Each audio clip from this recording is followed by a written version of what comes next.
Shabbat Shalom and welcome to all of Tree Community Spokane.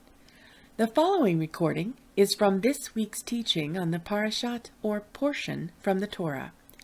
You can find more details on this Parasha and the scriptures being referred to in the pull-down menu below. Shabbat Shalom, all of Tree Community. I'm Wade O'Connor, and I'll be doing the Parasha today. Just a second. So today's Parasha, Chukat, these statutes, this is always a really rich portion, which, you know, we could spend literally the rest of our lives just studying this, but there's some interesting things I just wanted to make note of. One, these particular statutes are referred to as hoots. These are not statutes that we can logically or rationally understand. You know, the idea that taking an unblemished red heifer and burning it, mixing the ashes with water and hyssop, and somehow this cleanses the people. It's hard to get the mind around that. The other things that happen in this portion, water from a rock. I mean, I don't know. I've done my share of hiking and camping. I don't know if any of you have tried to get water from a rock, but it hasn't happened for me. Except, of course, the fact that Yeshua is the rock, and he, you know, is the source of the streams of living water. And so we start seeing that all of these things are part of God's message. And God establishes, again, patterns. We see them throughout his word, and he's pointing to specific things. And we are supposed to see these things and act on them. And, you know, again, it is incredible that the particular verses that Marcella just wrote, we see how seriously God takes both his patterns, his message, and the fact that we are supposed to trust in them, because of course it cost Aharon and Moshe the privilege of being able to lead the people into the promised land. Now, I don't know about you, but I'm always encouraged when I read this Bible, because I spent a lot of years looking at other religions, trying to find, you know, my own way to God, you know, well, come to God on my terms. And God doesn't work that way. There is only one truth. It is contained in this book. You know, when you read this Bible, you see that all of our heroes, the patriarchs, the incredible women in this book as well, all had shortcomings. They were all fallen people just like us. When they trusted God and they observed the Shema, that hear and do, not just hear, but hear and translate that into doing what you're supposed to do, they were tremendous blessings. And so it's an encouragement to see that. I see things like Edom denying passage to Israel. And, you know, I look at today and things like, you know, the Christian church failing to really come alongside Israel and realize as we try and do in this congregation to support Israel, knowing that we are grafted into Israel. You know, and I can't help, and, you know, this is not doctrinal, please, but I can't help but see the parallel between Edom and the Christian church, you know, who does not recognize that they are, you know, their Messiah is also Jewish. They suffer from the same problem that so many, well, the unbelieving Jewish people do, that they don't recognize that this Jewish man, Yeshua, is the Messiah and is the rock of our salvation. You know, I couldn't help but notice in that Shema song, which was very powerful.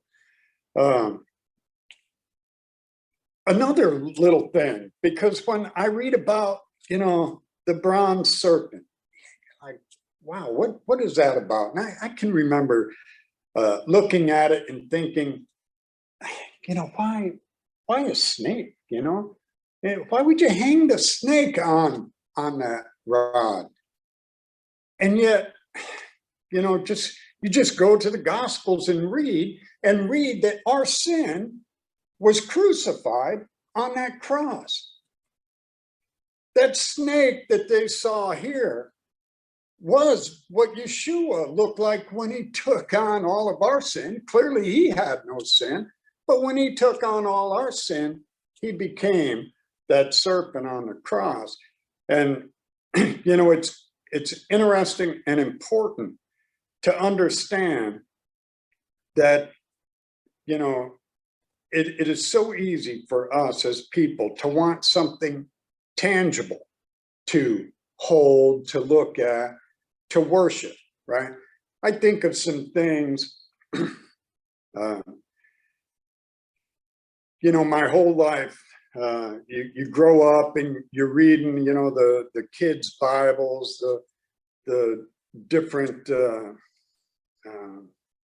devotionals and everything, and you see all these different pictures of Yeshua, right? And of course, here in the United States, they're all, you know, very light-skinned, good-looking guys. Some with blondish hair, you know, some with brunette hair. Hardly any that I recall with really dark hair, like, you know, like a Mediterranean person would have. But and yet, then you look at like icons of, you know, the Greek Orthodox Church, and you see different pictures.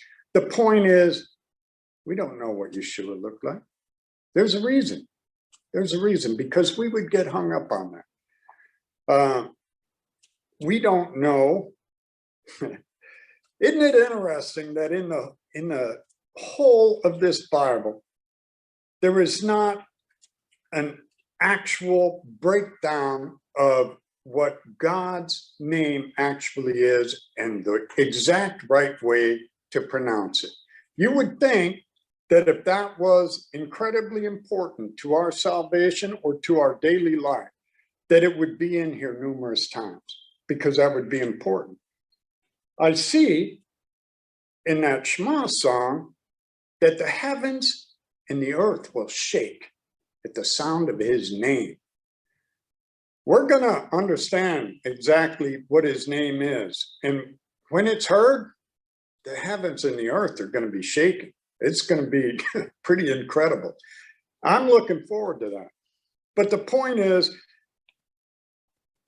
what I see in this portion, and I see throughout Scripture, is something that is summed up in one of my favorite verses, a life verse, if you will, and that's Proverbs 3:5 and 6.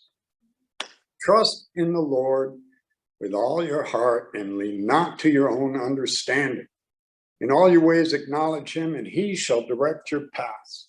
This is what we need to do. We need to trust in the Lord. I think of Paul talking about finishing well.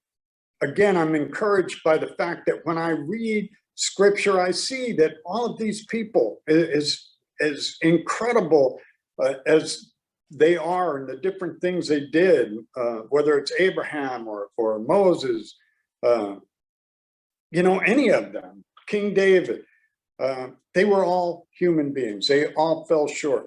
And even Moses and Aaron at the end fell short, right? I mean, they were right there. And yet they failed to trust in the Lord, and he held them accountable for that.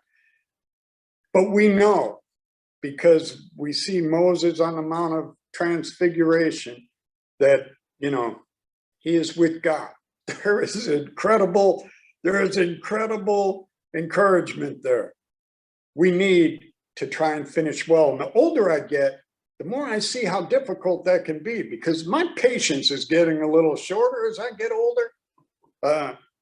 I find it easy to take a hard line. And I will tell you that on trips into work from Davenport, where I have a whole hour and I'm listening to the news, the compassion of Christ is not always present in my thoughts and some of my words.